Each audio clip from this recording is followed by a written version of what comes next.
அஜித்தின் துணிவு படத்திற்கு மகிழ் திருமேனி இயக்கத்தில் விடாமுயற்சி படத்தில் கமிட் ஆகியிருந்தார்.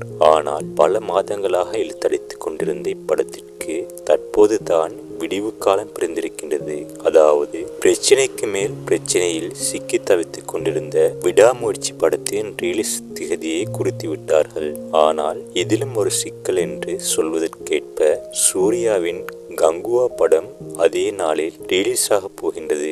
அதாவது சிறுத்தை சிவா இயக்கத்தில் சூர்யா இரு தோற்றங்களில் நடித்திருக்கின்றார். ஒன்று பீரியட் கால தோற்றத்தில் கையில் வாளோடு வெறித்தனமாக இருக்கின்றார். மற்றொன்று இந்த காலத்துக்கு ஏற்றவாறு ஸ்டைலா கையில் துப்பாக்கியுடன் களமிறங்கியிருக்கின்றார். படம் 3D அனிமேஷனில் உருவாகி கிட்டத்தட்ட 10 மொழிகளுக்கு மேல் வெளியாக இருக்கின்றது. அத்துடன் சூர்யா நடித்த படங்களிலே படம் தான் அதிக பட்ஜெட்டில் பிரம்மாண்டமாக உருவாக்கப்பட்டிருக்கின்றது. தற்போது இப்படத்துடன் அஜித்தின் விடாமுயற்சி படமும் மோதப் போகின்றது. அந்த வகையில் இரு படமும் தீபாவளி அன்று அனைத்து திரையரங்குகளிலும் ரிலீஸ் ஆக போகின்றது. ஏற்கனவே இவர்கள் இருவரும் இரு துருவங்களாக மோதிக்கொண்டு ஏற்ற இறக்கங்களை சந்தித்திருக்கின்றார்கள். அந்த வகையில் 2001ஆம் ஆண்டு விஜய் சூர்யா நடிப்பில் வெளிவந்த ஃப்ரெண்ட்ஸ் படத்துடன் அஜித் நடித்த தீனா படமும் வெளிவந்து மோதிக்கொண்டார்கள். இதில் இரண்டு படமும் ஒன்றுக்கொன்று சளைச்சதில்லை என்று சொல்வதற்கேற்ப வெற்றி பெற்றிருக்கின்றது.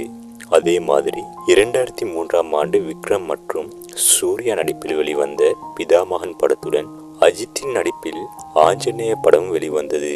ஆனால் இந்த படம் அஜித்துக்கு மிகப்பெரிய தோல்வியை கொடுத்து காலை வாரிவிட்டது. இதை தொடர்ந்து 20 ஆண்டுகளுக்கு பின் மறுபடியும் இருவரும் மோதிக்கொள்ளும் வகையில் கங்குவாவுடன் விடாமுயற்சி மோத இருக்கின்றது. அந்த வகையில் இருவர்களுக்கும் இருக்கும் ரசிகர்கள் அவர்களுடைய நடிகர்களை ஜெயிக்க வைக்கும் அளவிற்கு முட்டி மோதிக்கொள்ளப் போகின்றார்கள். கடைசியில் எந்த படம் ஜெயிக்கப் போகின்றது என்று பொறுத்திருந்து பார்க்கலாம்.